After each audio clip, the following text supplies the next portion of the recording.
Non mais la meuf, elle dit que c'est son personnage préféré, mais elle oublie son nom. Donc vous voyez, ça c'est un grand problème que j'ai, c'est que j'ai aucune mémoire. Comment elle s'appelle? Oh là là, non mais vraiment ma mémoire c'est une dinguerie. Alors, il y a des fois je suis à fond dedans et je suis en mode oh c'est cool et tout, il y a des fois je suis en mode voilà.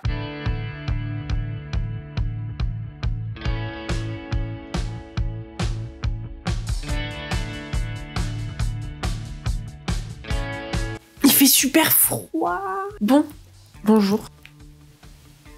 On se retrouve aujourd'hui pour une nouvelle vidéo. Vous avez vu, j'ai changé l'angle de vue parce qu'en fait, je vais faire un truc sur mon ordinateur. Comme ça, je pourrais vous regarder et en même temps regarder l'écran qui sont finalement l'un à côté de l'autre. Et c'est beaucoup mieux, c'est beaucoup plus pratique. Comme j'ai repris ma chaîne YouTube en septembre, j'ai pas pu vous parler de mes lectures de début d'année, donc de janvier à septembre. Et d'ailleurs, je vous ai quasiment pas parlé de mes lectures finalement. J'ai pas fait de retour sur ce que j'avais lu et tout. Donc je me suis dit que j'allais vous faire un petit, comment on dit, un petit récap global de mon année 2024 en ce qui concerne les livres. Voilà, qui est étonné absolument personne. Et pour rendre le truc, le truc un peu plus croustillant, on va faire une tier list. Voilà, vous l'avez vu dans le titre de toute manière. Voilà quoi. Donc cette année, j'ai lu... Attends, mais qu'est-ce qui se passe? Ça marche là? Oh, oui, ça a marché. Excusez-moi, je fais n'importe quoi. Cette année, j'ai lu une trentaine de livres. Donc j'en ai fini 30, je crois. Et j'en ai quelques-uns encore en cours. Donc ce que j'ai fait, c'est que j'ai mis les 30 que j'avais fini dans ma tier list. Et j'ai aussi mis 2-3 livres que je suis encore en train de lire, que j'ai pas encore fini. À ce moment-là, je vous dirai lesquels j'ai pas fini. Et puis on verra où on les classe en fonction de comment est ma lecture pour le moment. Parce que je trouvais que 30 livres, c'était pas assez. Alors, voici ma tier list. Donc, il n'y a pas énormément de choses. Hein. Donc, on va essayer de rendre les choses un peu croustillantes. Donc...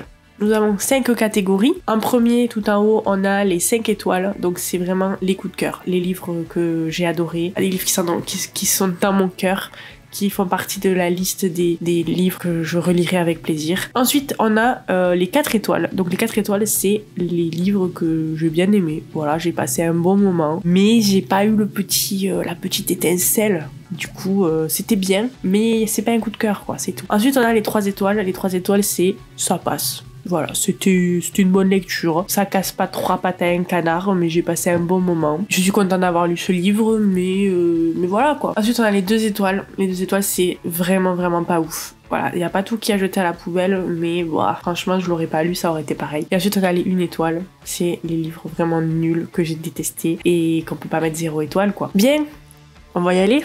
C'est parti. Le premier dans la liste, c'est Absolu de Margot de Seine. Si vous avez vu ma vidéo juste avant, j'en ai un petit peu parlé. Absolu, je l'ai lu quand? Alors franchement, j'ai plus les dates exactes. J'attendais ce livre avec impatience. En fait, j'attendais ce livre, je voulais absolument le lire parce que je suis Margot Desseine sur les réseaux sociaux et que j'ai un peu suivi son processus d'écriture, etc. Et j'écoute ses podcasts et je trouve trop intéressant. Elle donne des trop bons conseils. Elle explique bien comment elle procède pour son écriture, sa réécriture, son organisation et tout. Je trouve ça génial. Et du coup, je voulais absolument lire Absolu parce que justement, c'était voir un peu le fruit de tout ce travail-là. Ce que je peux dire pour Absolu, c'est que j'ai beaucoup aimé. Je trouve que Margot Desseine écrit super bien. Ça se voit que son histoire, elle l'a travaillée de ouf, qu'elle sait absolument où elle va. Elle connaît tous les détails de ses personnages, elle connaît tous les détails de son univers, etc. Donc ça se voit qu'elle a fait un travail monumental. Vraiment, voilà, ça se ressent dans la lecture. J'adore la couverture, j'adore les personnages. Moi, mon personnage préféré, c'était Edouard. C'est Edouard qui s'appelle? Attendez, j'ai un bug. Non mais la meuf, elle dit que c'est son personnage préféré, mais elle oublie son nom.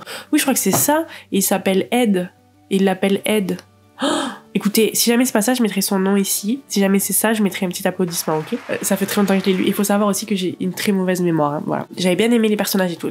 Il y avait quelques petites choses qui m'avaient dérangé. C'était que je trouvais que c'était trop rapide à certains moments, vu qu'il y a énormément de points de vue. Je crois qu'on a 7 ou 8 points de vue. On passe assez vite sur certains personnages. Donc il y a des personnages principaux. Je crois que Prime, quand même, c'est un des personnages principaux. Mais après, voilà, on a pas mal de personnages secondaires qui sont vachement décrits. Je trouvais qu'on passait très vite à certains moments sur certaines actions ou même sur certains lieux. Et ce qui m'a un peu dérangé, j'en ai un peu parlé dans ma vidéo d'avant, c'est le truc il y a des espèces de mutations et les personnages, ils développent des espèces de pouvoirs un peu, et du coup ça part en fantastique. Et la toute fin, un peu le plot twist de la fin, j'avais pas trop aimé non plus et tout. Enfin bon, voilà. Dans l'ensemble, il y avait des petites choses qui m'avaient dérangé. Le truc, c'est que après j'ai raconté à mon copain la fin.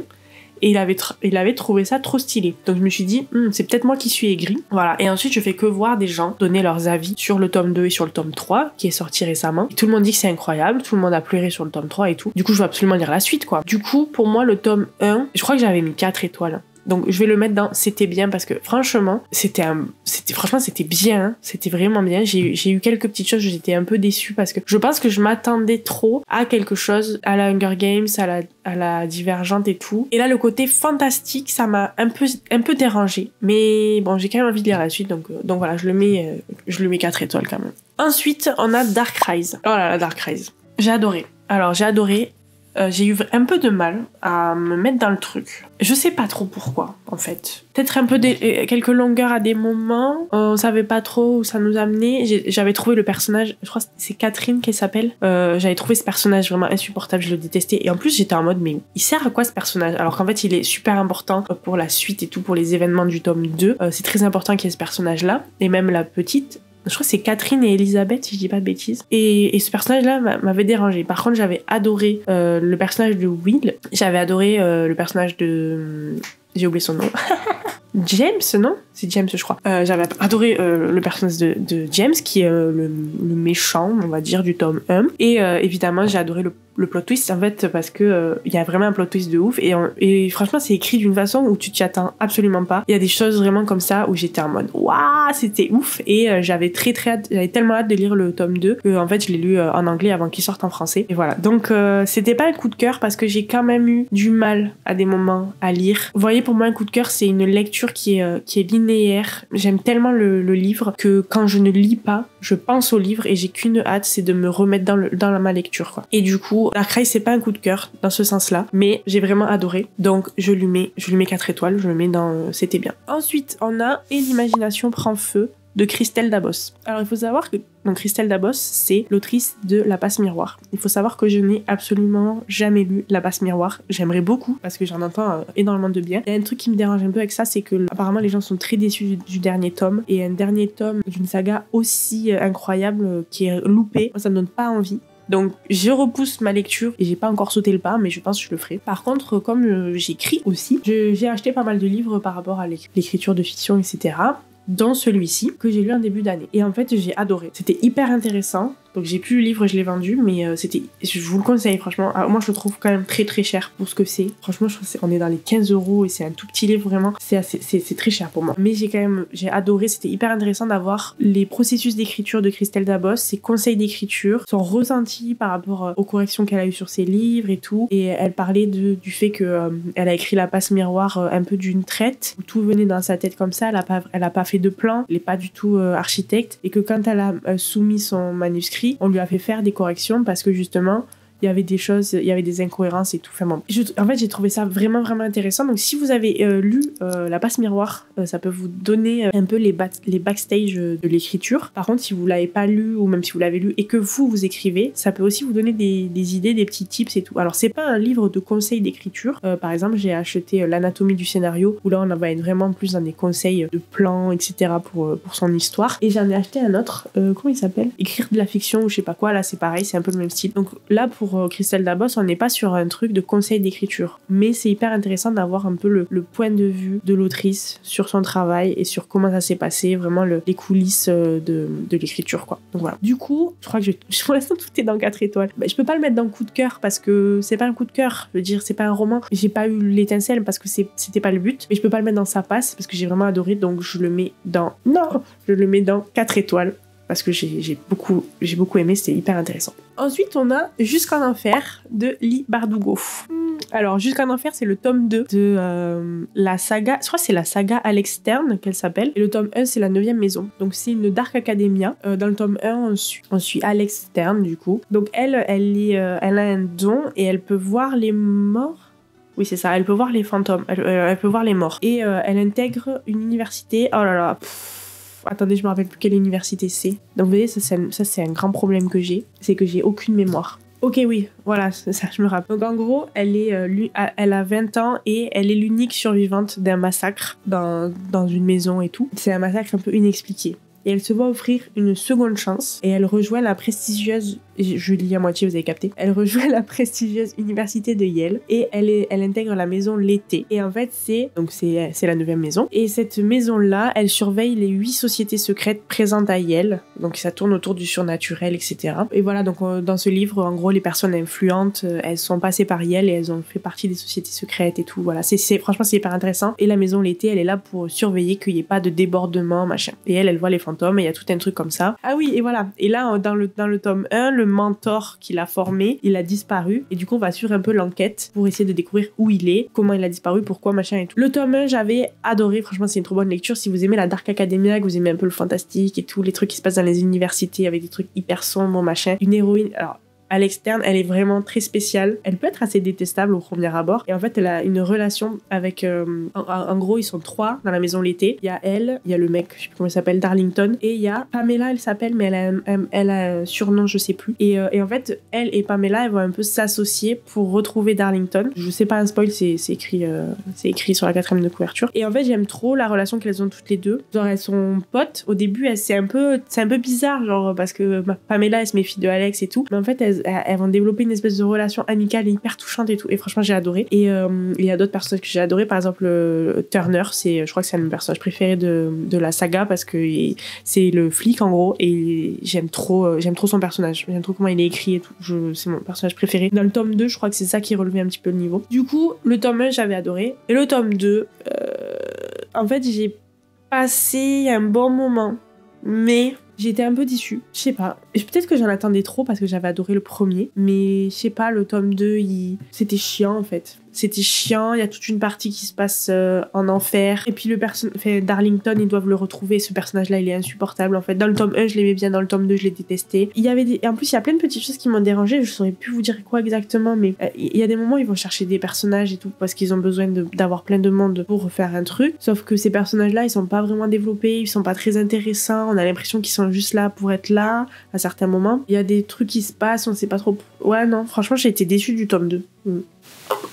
Du coup, j'hésite entre vraiment pas ouf et ça passe. Non, allez, je vais lui mettre 3 étoiles. Je vais lui mettre dans ça passe parce que j'ai quand même bien aimé le tome 1 et j'ai quand même aimé l'histoire et tout. Et juste parce qu'il y a le personnage de Turner, j'ai envie de le mettre dans ça passe. Mais il y a quand même plein de choses qui m'ont dérangé. Pourquoi ça marche plus? Ah. Oh, ça bug. Oh là là. Je le mets dans ça passe. Bien. On passe à un autre roman et on va aller sur de la romance. Il s'agit de Comme dans un roman d'été de Emily Henry. Alors, attendez, faut que je vérifie parce que je confonds toujours celui-ci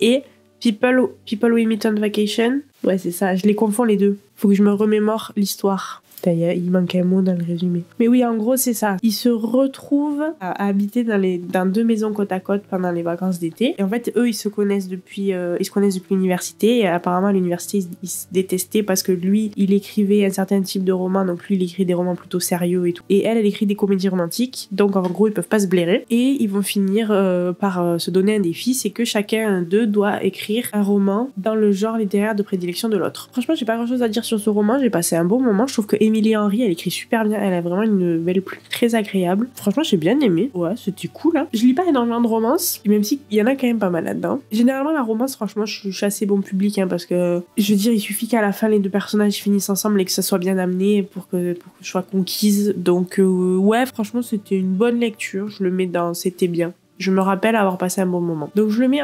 4 étoiles. Putain, franchement, je note trop bien les livres, je trouve, hein. Je devrais peut-être arrêter. Bien, on passe au livre suivant. Il s'agit du Maître des illusions de Donna Tartt, The Secret History en anglais. J'ai lu ce livre parce que j'avais lu If We Were Villains et que une des remarques qui est faite sur If We Were Villains, c'est que ça ressemble à The Secret History sur certaines choses. Et c'est vrai. On est sur une intrigue dans une école où il y a un groupe d'amis. Un groupe d'amis, ça fait un peu sectaire. Genre, ils sont tous les uns avec les autres, ils se mélangent pas trop. Et il y en a un du groupe d'amis qui est tué. Et on essaie à travers ce roman, on essaie de savoir qu'est-ce qui s'est passé. J'ai beaucoup aimé ce roman. Par contre, j'ai quelques petites choses qui m'ont dérangé aussi. Déjà, les chapitres, je crois à mon souvenir, les chapitres, ils étaient extrêmement longs. Ouais, et en plus, je l'ai lu sur ma Kindle. Donc, quand les chapitres sont longs sur Kindle, moi, je les ressens encore plus longs parce que tu vois pas le nombre de pages qui te restent. T'as un pourcentage. Franchement, t'as un pourcentage ou le nombre de minutes. Enfin bref. Donc je l'ai ressenti. J'ai ressenti vraiment pas mal de longueur. Ensuite, il y avait des personnages que je trouvais vraiment trop bizarres. Et quand je lisais, j'étais en mode. Tu vois, je sais pas comment expliquer, mais des fois, il y a des personnages, ils ont des comportements très chelous. Ils ont un caractère hyper bizarre. Et il y a un décalage entre ce personnage-là et le personnage principal. Mais en même temps, le personnage principal a pas l'air trop dérangé par le comportement de la personne. Et j'ai l'impression, du coup, d'être complètement mise à l'écart. Je sais pas comment expliquer, je sais pas si vous comprenez ce que je veux dire. Mais du coup, j'ai eu un peu ce ressenti-là sur certains personnages. Et puis finalement, j'ai bien aimé en fait, parce que franchement, c'est hyper intéressant comme livre. Et le suspense, il est super bien mené. On se doute un peu de ce qui s'est passé, mais en même temps, pas vraiment. Et c'est hyper intéressant parce qu'on a le point de vue du personnage qui est un peu rajouté, qui intègre le cours. Alors, c'est quoi comme cours? Je crois que c'est le cours de grec ancien, je sais pas quoi. Et lui, il s'intègre aux autres qui se connaissent depuis longtemps. Et il veut absolument intégrer ce cours-là. Donc, on est un peu de son point de vue à lui. Et il va un peu découvrir ce que les autres personnages font, leur vie quotidienne et tout. Et du coup, quand on lui comprend pas, on comprend pas non plus. On est un peu ensemble dans ces trucs-là et j'ai beaucoup aimé. Donc, si vous aimez la Dark Academia, franchement, je vous conseille Donna Tartt. C'est le maître des illusions parce que c'est vraiment un classique de la Dark Academia et franchement, j'ai passé un très très bon moment. Je pense que je relirai ce livre. C'était pas un coup de cœur, par contre, mais j'ai passé un bon moment, donc je vais lui mettre 4 étoiles. Franchement, je vais que mettre 4 étoiles, quoi. Je vous jure, ouais. Non, j'en vois quelques-uns que je sais que je vais pas mettre en...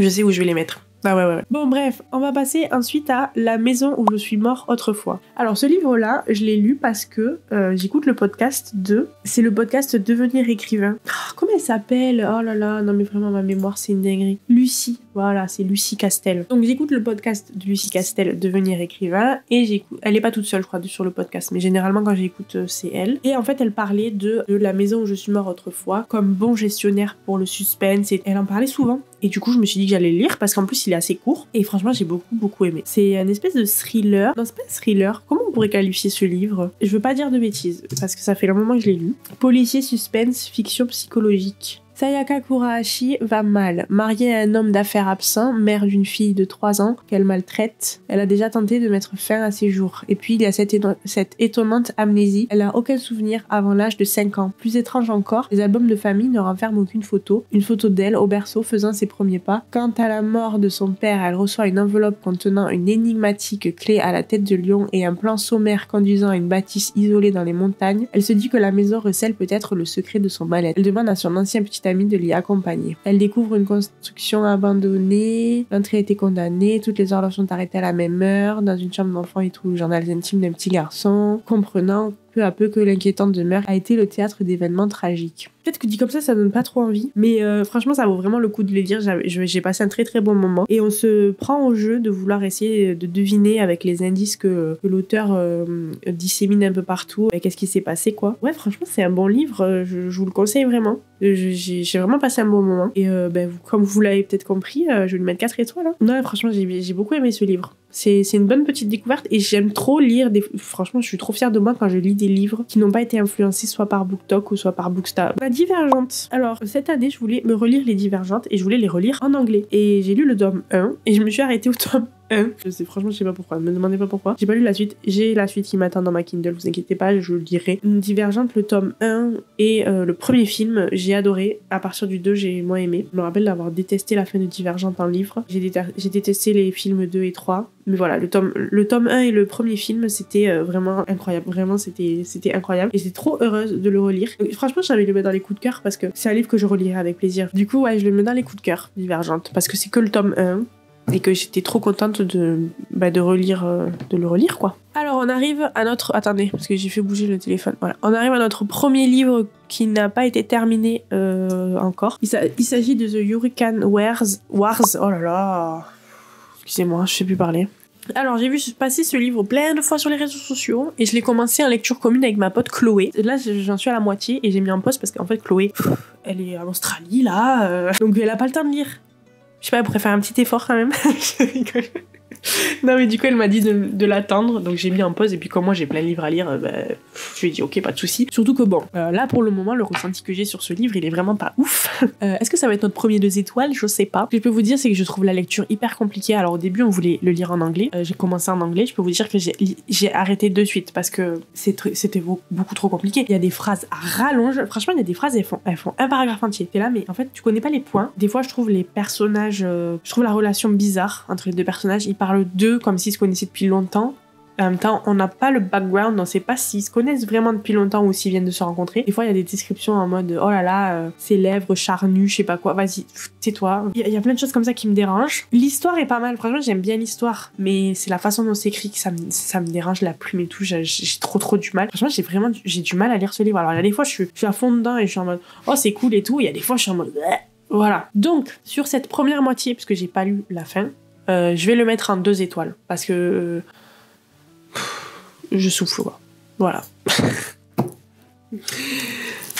On passe au suivant. Alors là, on est sur un manoir en Cornouailles. Oh là là, ce livre-là, j'ai pleuré. J'ai pleuré, mais j'ai pleuré de bonheur à la fin. Parce que c'était une espèce de soulagement. Vous voyez, ça m'a fait un peu comme Une vie comme les autres. Alors, pas à une aussi grande échelle, hein, mais il se passe plein de choses horribles dans ce livre, hein, dans Un manoir en Cornouailles. Et à chaque fois, j'étais en mode non, s'il vous plaît, tout nanana. Donc, c'est pas aussi horrible qu'Une vie comme les autres, mais quand même, il y avait des choses. C'était tellement triste. Et on a à la fin, en fait, ça finit bien, quoi. Il y a du positif à la fin. Et franchement, j'ai adoré. Alors, je vous conseille vraiment ce livre. C'est pas le livre du siècle. Je pense qu'il y a des gens qui vont pas aimer. Mais moi, j'ai vraiment adoré. En plus, je partais sans vraiment d'attente. Parce que je savais pas trop vers quoi ça allait nous amener. Franchement, je m'attendais à rien. Et à la fin, j'ai lâché ma larme. Et j'étais tellement contente. Je sais pas, j'ai eu une espèce d'inspiration ou d'expiration, de soulagement, de oh Dieu merci, tu vois. Et non, franchement, j'ai adoré. J'ai pas envie de le mettre dans les coups de cœur, mais je vous jure que je pense que je le relirai. Je le relirai et je pense que je vais l'acheter en format papier aussi. Quand je repense à ce livre, j'ai que du positif. Ouais, franchement, j'ai que du positif. Donc, je vais le mettre dans 4 étoiles. Je suis assez bon public, vous remarquerez. Franchement, dinguerie, bon. Les hommes virils lisent de la romance. Alors ce livre-là, je voulais le lire quand j'écoutais le podcast Le Thé Livresque sur Spotify. Ça doit être sur une autre plateforme aussi, mais je l'ai écouté sur Spotify. Les filles en parlaient beaucoup en disant que c'était un livre qui était très marrant et elles avaient passé tout le temps de leur lecture à rigoler. Et je m'étais dit j'avais envie de le lire. Et puis finalement, je l'ai lu et bof. En fait, c'est l'histoire de un mec qui fait tout de travers avec sa meuf. Et sa meuf, elle veut le quitter. Donc déjà, ça part très mal. Et en fait, ses potes à ce gars, ils lui disent mais en fait, mec, il faut que tu lises de la romance. Et tu refais exactement tout ce que font les mecs dans la romance. Comme ça, ta meuf, elle va te garder. Et en fait, il y a plein de choses qui m'ont dérangé. Donc je saurais plus vous dire quoi exactement parce que je l'ai lu en début d'année. Donc franchement, je me rappelle pas de tout. Et en plus, quand quelque chose me saoule, j'oublie. Mon cerveau est... Mais je me rappelle qu'en fait, d'avoir eu des fois, je levais les yeux au ciel en mode... Vas-y mec, tu fais aucun effort. Genre, il est censé essayer de reconquérir sa meuf, mais il faisait n'importe quoi. Et franchement, ça m'avait saoulé. Donc, c'était pas un mauvais livre, mais déjà, je rigolais pas devant le livre, ça m'a trop gavé. Voilà quoi. Non, franchement, je crois que je vais le mettre dans 2 étoiles. C'était vraiment pas ouf pour moi, ça l'a pas fait. Mais tiens, regardez qui voit l'âge. Une vie comme les autres. Je lui avais mis 4 étoiles, je crois, sur Booksta. Franchement, j'ai fait une vidéo entière dessus, donc je vais pas en reparler, mais voilà. Je le mets dans 4 étoiles, parce que c'est quand même un bon livre, c'est bien écrit et tout. J'ai envie de le mettre en fait, j'ai envie de le mettre là. J'ai mis 4 étoiles sur Booksta, mais c'est pas du tout un livre que je relirai. Il y avait des très belles choses, mais il y avait les choses les plus horribles que j'ai lues dans un livre de ma vie. Je lui mets 3 étoiles, voilà, juste pour cette vidéo. Si ça vous intéresse et que vous avez pas vu mon vlog lecture, j'ai sorti une vidéo entière de 43 minutes sur ce livre, allez-y. Ensuite, on a À tout jamais de Colleen Hoover. Alors, ce livre-là, je l'ai lu parce que j'avais bien aimé Jamais plus à l'époque et que je me suis dit, vas-y, je le tente. Il était pas très long. Et franchement, je trouve que c'est un livre inutile. Il se passe rien d'intéressant. C'était juste pour c'était juste pour que les fans de Atlas et Lily aient un petit peu leur suite et leur happy end. Mais pour moi, c'était un livre inutile. Franchement, j'ai rien à dire dessus. C'était chiant en plus parce que Riley revient tout le temps, machin et tout. Vas-y, ça m'a gonflé. Vous savez quoi, je vais lui mettre qu'une étoile. Voilà, je lui mets qu'une étoile. Et on n'en parle plus. Parce que Colleen Hoover est problématique. Ah mais regardez. Ah mais non. En fait j'en avais 2 des livres qui ne sont pas des romans. Donc on a Les Grandes Oubliées de Titu Lecoq. Donc je lui mets 4 étoiles parce que j'ai bien aimé. Je lui mets directement 4 étoiles. Mais en gros ce livre ça remet la femme les femmes au centre de l'histoire. En gros, ça va parler des grandes femmes de l'histoire, mais pas que, aussi des femmes en tant que quantité à certains moments clés de l'histoire. Par exemple, pendant la Seconde Guerre mondiale, où étaient les femmes à certains moments. Et c'était hyper intéressant. Et en plus, la plume, elle est vraiment géniale. C'est pas une plume qui est compliquée, et c'est une plume qui est très humoristique à certains moments. Voilà, c'est une plume qui est légère et qui amène un sujet qui est assez lourd. Et franchement, j'ai vraiment adoré. Donc si vous hésitiez à le lire, franchement, bah lisez-le. Voilà, c'était bien. Ensuite, on a Le Pont des Tempêtes. Quelle déception. Quelle déception, Le Pont des Tempêtes. Oh là là là là, je vous jure. En fait, Le Pont des Tempêtes, c'est ce genre de livre qu'on voit passer partout sur Booksta, BookTok et tout. Et tu te dis, ouah, ça doit être incroyable comme livre. Parce que tout le monde disait, ouah, c'est fou, le Enemies to Lovers, la politique, blablabla. Non. Non, I'm sorry, but no. Pourtant, ça partait bien. Franchement, j'ai bien aimé le début. Mais la protagoniste, elle est relou. Le mec, il est teubé. Genre, il capte rien du tout. Tout le truc où elle sait pas nager, je sais pas quoi. La meuf, elle sait qu'elle va devoir infiltrer un pays où il y a de l'eau partout. Elle apprend pas à nager, déjà. C'est quoi ce bordel? Genre, ils ont prévu tout. Ils ont tout prévu dans leurs entraînements, sauf ce petit détail. Pourquoi? Bref. Du coup, voilà. Moi, j'ai trouvé la romance nulle à chier. Il y a une scène à un moment donné, genre, non, je crois que non, c'est pas un rêve, c'est que elle est à poil, on sait pas pourquoi, enfin bref. Elle rentre dans sa chambre à lui pour voler un truc, je vous spoil grave, je suis désolée, passez. Avancer un peu. Mais genre, ça va même pas spoiler en vrai, bref. Et elle rentre dans la chambre du gars, lui il croit que c'est un rêve. Et en plus, voilà, du coup c'est cramé qu'il fantasme grave sur elle, tu vois. Et du coup, elle, pour lui montrer que oui, c'est bien un rêve, ben elle le pécho, quoi. Mais on est même pas un quart du livre, je crois. Et c'est censé être Enemies to Lovers, un peu slow burn et tout. Alors que non, genre, non, ça m'a gonflé. Je trouvais qu'il y a des choses qui étaient pas claires du tout et tout. Je comprends que les gens peuvent aimer ce livre, hein, mais moi ça l'a pas fait avec moi. Du coup, j'avais acheté le collector. Franchement, le livre était magnifique, hein. Mais je l'ai revendu. Enfin, le collector. Non, c'est le relié. Hein. Je l'ai revendu et voilà. Et je lirai jamais la suite. Vraiment, j'ai pas envie de lire la suite. Donc, je vais lui mettre 2 étoiles.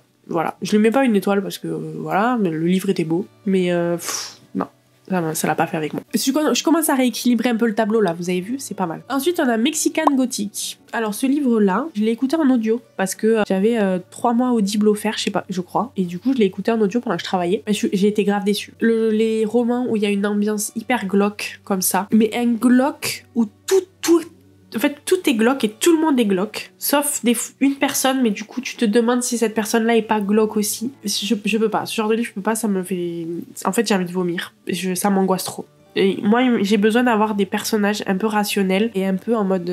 et qui rassurent le protagoniste en lui disant « Mais t'inquiète pas, mec, t'es pas fou. Moi aussi, je trouve ça glauque. » Vous voyez? Sauf que moi, quand il y a un personnage qui arrive à un endroit et tout le monde est contre lui et tout le monde est glauque... je peux pas, ça m'oppresse, voilà. Donc c'est un peu ce style-là. Et en plus, j'ai pas aimé la fin. J'ai pas aimé en fait comment on dit, le dénouement, l'explication de ce qui s'est passé dans cette maison. J'ai pas aimé, j'ai trouvé ça bizarre. Non, ça l'a pas du tout fait pour moi. Je vais lui mettre 2 étoiles aussi. Voilà. Je mets pas nul parce que quand même, justement, elle avait une ambiance intéressante. Et j'ai bien aimé la protagoniste parce qu'elle apportait un peu de fraîcheur au milieu de tout ce truc glauque. Donc je lui mets pas 1 étoile, mais ça n'en aura pas plus de 2. Vraiment, j'ai pas aimé. Ensuite, on a Ces prières que je fais dans le noir de Neil Gaiman et Marie Aligno. Alors ça, c'est le tome 3 de la saga La nuit où les étoiles se sont éteintes, qui est une de mes sagas préférées. Donc c'est de la romance, mais c'est pas vraiment de la romance, c'est adolescent avec des thématiques d'ado très poussées. Il y a beaucoup de choses assez difficiles. J'arrive pas à parler, vous avez vu. Mais j'avais adoré le tome 1, le tome 2 c'est mon préféré, et du coup le tome 3 qui est centré sur le personnage de Jaeger, j'étais obligée de l'acheter, quoi, voilà. Et ils sont là les 3, en bas là. Ici.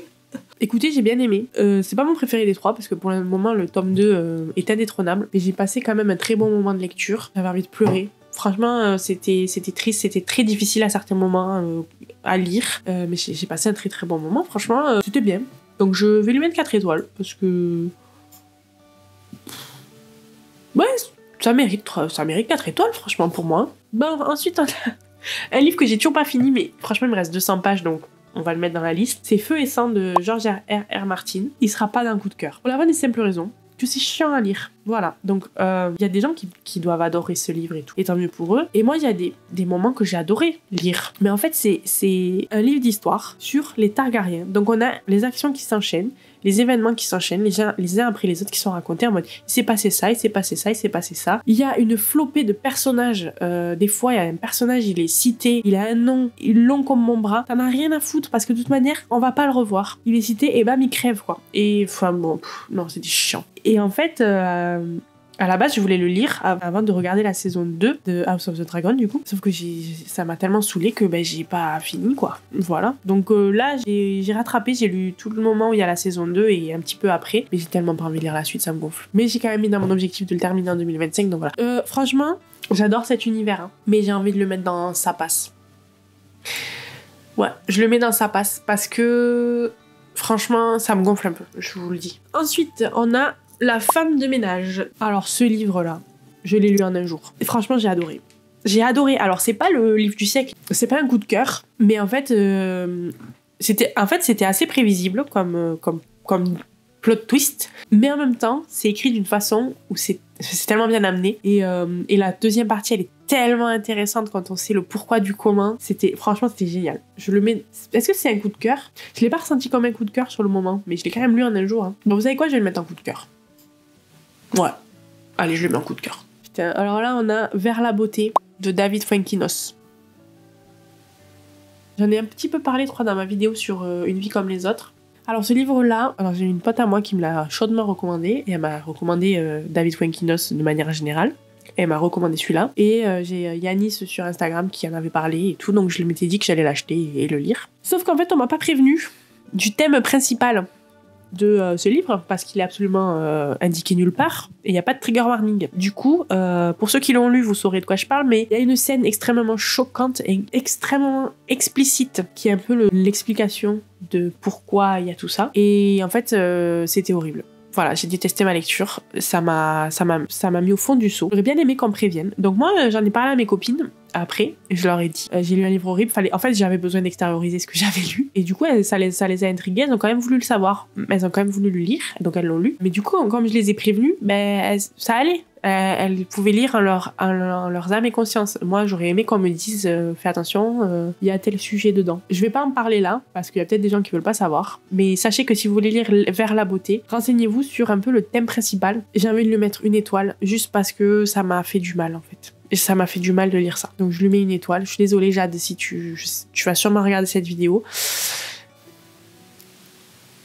Allez, on va passer à la suite. Prochaine, c'est Harker's Voice, avec un joli dos de monsieur sur la couverture. Ce livre-là, je l'avais dans ma wishlist bien avant d'être sur BookTok, et je l'ai lu que cette année. Je l'avais acheté d'occasion, et le livre, il était pourri quand il est arrivé. Bon, mais je l'avais acheté genre 2-3 €, donc c'était pas très grave. Donc c'est de la romance. On va suivre une meuf qui arrive dans un endroit parce que... Pourquoi déjà? Elle hérite de la maison de quelqu'un, de sa famille qui est mort, je crois. Et en fait, il y a un gars dans cette ville qui est muet et qui a l'air d'être hyper enfermé sur lui-même, qui sort jamais de chez lui, et tout le monde a un peu peur de lui, tout le monde se méfie de lui. Donc c'est Archer.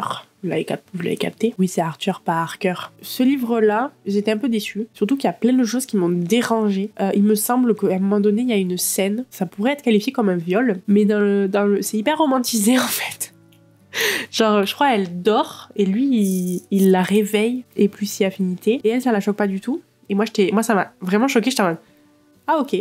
C'est comme ça dans ce livre. Après, il y a des trucs que j'ai trouvé incohérents, genre le gars, je crois qu'il a jamais eu personne dans sa vie. Et en fait, comme par hasard, il est trop fort au lit, quoi. Donc t'es là, non, en fait, c'est pas cohérent. Puis ce genre de romance où tout est un peu... tout tombe un peu... parfaitement, genre elle arrive dans la ville et comme par hasard le bar du coin le resto du coin cherche une serveuse et la meuf elle est trop sympa, elle lui dit ah mais oui viens travailler avec moi et puis en fait elles deviennent les meilleures amies du monde et en fait c'est le genre de truc où d'un moment ça me gonfle quoi. Vraiment pas ouf. Archer's Voice, tout ce temps pour lire ça, ouais, vraiment, voilà. Ensuite, on a Tant que le café est encore chaud. Alors, ce livre-là, j'en entends énormément parler. Franchement, ça vaut sa hype. C'est un petit livre, il fait 200 pages, je crois. C'est hyper intéressant. C'est genre un café, ça se passe au Japon. Et en fait, il y a un café dans un sous-sol.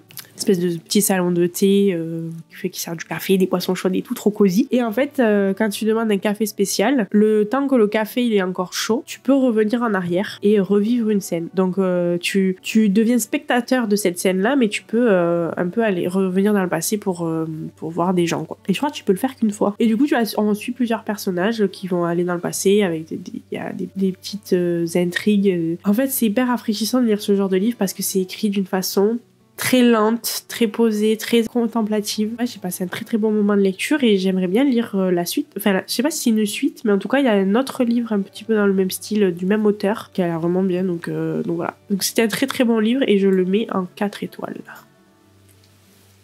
Ensuite, on a People We Meet on Vacation de Emily Henry. Alors ça, si je dis pas de bêtises, c'est 2 meilleurs amis qui partent en vacances depuis longtemps ensemble. Et il y a eu un truc l'année d'avant ou l'année d'encore avant. Et donc, ils sont un peu en froid. Et là, ils repartent ensemble. Et elle va... Est-ce qu'elle est amoureuse de lui ? Direct, je sais plus. Mais en gros, elle va tout faire pour qu'ils se réconcilient et que tout soit comme avant, machin. Franchement, j'ai pas grand chose à dire sur ce livre, c'était pas mal. Mais je crois que j'avais préféré comme dans un roman d'été. Donc, je vais mettre People We Meet on Vacation en ça passe. Parce que franchement, je me rappelle plus. Je crois que ça m'avait un peu gonflé à des moments. Ensuite, on a Tout le bleu du ciel de Melissa d'Acosta. Alors ça, c'est un des livres préférés de ma Jadou qui m'avait aussi conseillé Vers la beauté. Décidément, elle et moi, on a vraiment du mal à s'accorder sur nos lectures. Puisque moi, j'ai pas trop aimé Tout le bleu du ciel.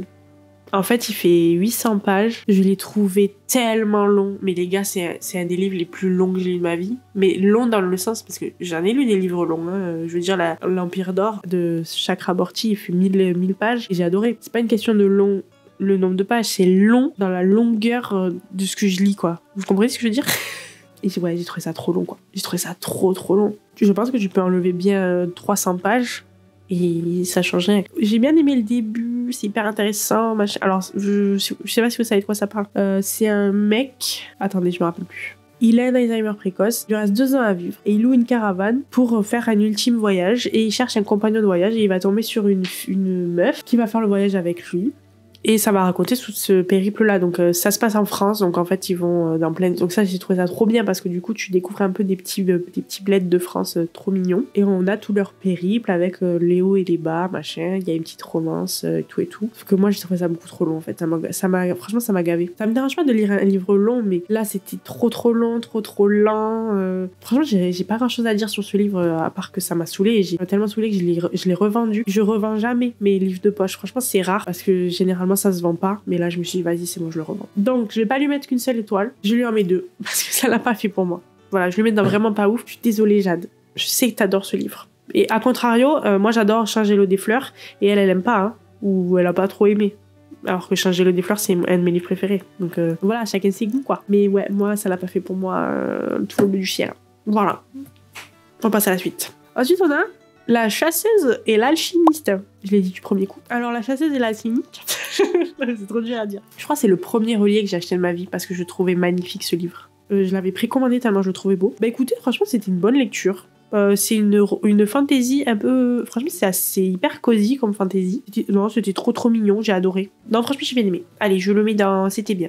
Il y a eu quelques longueurs à des moments, mais c'était quand même une bonne lecture et ça mérite 4 étoiles, vraiment. Vous avez vu comment des fois je passe super vite sur certains livres et des fois je m'étale. Ensuite on a Campus Drivers, le tome 4. J'ai toujours pas lu le tome 5 d'ailleurs. J'avais adoré les tomes 1, 2, 3 de Campus Drivers. Le tome 3 était mon préféré.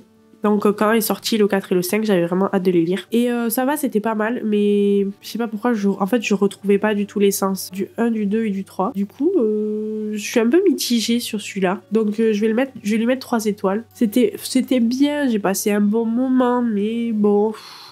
Moi, il me manquait un truc. Ouais, le 1, le 2, le 3, pour moi, sont les meilleurs. Et le 3, c'est mon préféré. Ensuite, on a Dark Air. Donc c'est la suite de Dark Rise, de C.S. Paca. J'ai eu vraiment du mal. J'ai eu du mal parce que c'était très long. Alors, je l'ai lu en anglais en plus, donc je vous dis pas. Il y avait des très bonnes choses et il y avait des longueurs qui m'ont saoulée. Il y avait des choses des fois que je comprenais pas parce que je lisais en anglais, donc voilà, teuteux. Mais j'ai adoré la fin parce que il y a toujours, à la fin de ces livres-là, il y a toujours un petit twist, un petit truc qui te donne envie de lire la suite et j'ai adoré la fin. Donc, j'ai pas envie de le mettre dans C'était bien, mais c'est juste parce que c'est un ressenti personnel de ma lecture qui était un peu mitigée, donc je lui donne 3 étoiles et ça reste quand même une très bonne note, 3 étoiles. Mais voilà, le fait de l'avoir lu en anglais, Je pense que j'achèterai le tome 2 en français quand j'aurai des sous pour le mettre à côté ici du premier, et je le relirai je pense en français. Mais c'est vraiment un ressenti très personnel que j'ai de ma lecture. Je suis désolée, je suis avachie, je vous parle comme ça depuis tout à l'heure, c'est vraiment irrespectueux. Mais pardon, en plus je suis un peu malade encore. On va passer à la suite. On a If We Were Villains. Allez, lui je le mets direct en coup de cœur parce que c'est un de mes livres préférés. Je vous en parle pas, j'en ai parlé dans une vidéo, mais c'est un de mes livres préférés, il est vraiment génial, lisez-le, c'est de la Dark Academia, lisez-le vraiment. Il est incroyable. Je l'ai conseillé à une de mes potes qui l'a adoré aussi. J'étais trop contente quand elle m'a dit qu'elle l'avait adoré. J'ai une autre pote qui l'a lu aussi. Ça l'a un peu moins fait pour elle, mais elle a quand même bien aimé, mais elle a eu du mal à rentrer dans l'histoire, ce que je peux comprendre. Mais voilà, c'est un de mes livres préf. Lisez-le. C'est tout ce que j'ai à dire. Ensuite, on a Une belle vie de Virginie Grimaldi. Alors, ce livre-là, j'adore Virginie Grimaldi. J'aimerais en lire plus de elle parce que j'aime trop comment elle écrit, j'aime trop les petites histoires qu'elle écrit et tout. Elles sont trop touchantes. Et là, ça parle de 2 sœurs. J'avais très envie de lire ça. Et j'ai chialé à la fin, voilà. Donc, c'était un bon livre. Je le mets dans c'était bien, 4 étoiles. C'est pas un coup de cœur parce que j'ai pas eu l'étincelle. Voilà. Moi, il me faut l'étincelle. Bon, ceci dit, La femme de ménage, j'ai pas eu l'étincelle. Hein. Mais j'ai adoré Une belle vie. Franchement, c'était une très très bonne lecture. Ensuite, on a Tata de Valérie Perrin. Alors, Tata, donc déjà Valérie Perrin, il faut savoir que c'est une de mes autrices préférées. Le Change de l'eau des fleurs est dans mon cœur. J'ai adoré 3 aussi. Les oubliés du dimanche, j'ai un peu moins aimé, mais je l'ai lu en dernier, alors que c'est son premier, donc peut-être que ça venait de ça. Et Tata, j'en avais de grandes attentes. J'ai adoré, voilà. il y a des gens qui ont été déçus. Moi, je trouvais qu'on retrouvait vraiment la plume de Valérie Perrin, donc ça c'est cool. Après, peut-être que du coup, des fois, c'était un peu... Je sais pas comment expliquer. Vu qu'elle a trouvé sa plume et qu'elle a trouvé son essence, du coup, elle va jamais en changer. Et du coup, c'est toujours les mêmes mécaniques, c'est toujours, on alterne entre le passé et le présent. On a une multitude de personnages qui finissent par se retrouver à un moment donné ou pas. On a cette écriture qui est saccadée dans les descriptions et tout, que j'avais adoré dans ces autres livres. Et que là, c'est vrai qu'à des moments, je me disais, est-ce que c'était nécessaire? Je sais pas. Et il y a quand même eu des petits trucs qui m'ont dérangé dans ce livre, mais j'ai quand même passé un très bon moment. J'ai adoré l'histoire. C'était hyper touchant. Pour ceux qui savent pas de quoi ça parle, en gros, c'est une femme qui perd sa tante, sauf qu'en fait sa tante elle est déjà morte genre 2 ans auparavant, et du coup elle comprend pas, et c'est bizarre, ma tante elle est déjà morte, pourquoi elle est remorte? Et du coup il va y avoir un peu elle qui va mener son enquête et tout, et qui va rencontrer les gens qui ont côtoyé sa tante et tout. Elle va retrouver ses amis d'enfance et il va y avoir plein d'histoires qui vont se corréler jusqu'au reveal à la fin.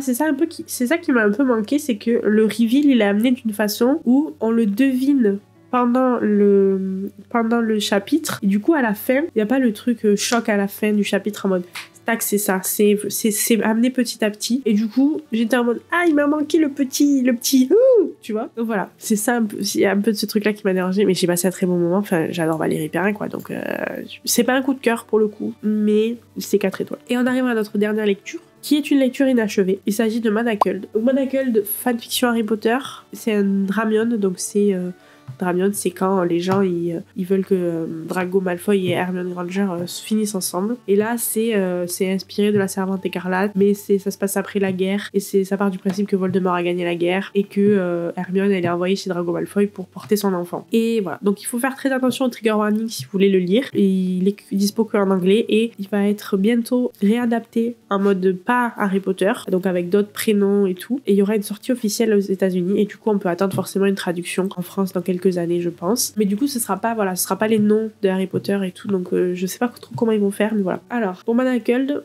j'aime beaucoup. Le bémol, c'est que je trouve que c'est très long. Il y a beaucoup de longueur, et en plus là on est revenu en arrière parce qu'on est je suis dans une partie flashback, donc toute la partie du milieu qui est la plus grosse partie, c'est des scènes qui sont passées avant qui nous expliquent comment on en est arrivé là. Et du coup j'ai vraiment du mal à continuer, et c'est pour ça que là c'est en pause. Et en plus le livre, quand tu le regardes, quand les gens l'impriment, il est vraiment énorme, il est énorme. C'est une fanfiction qui est immense.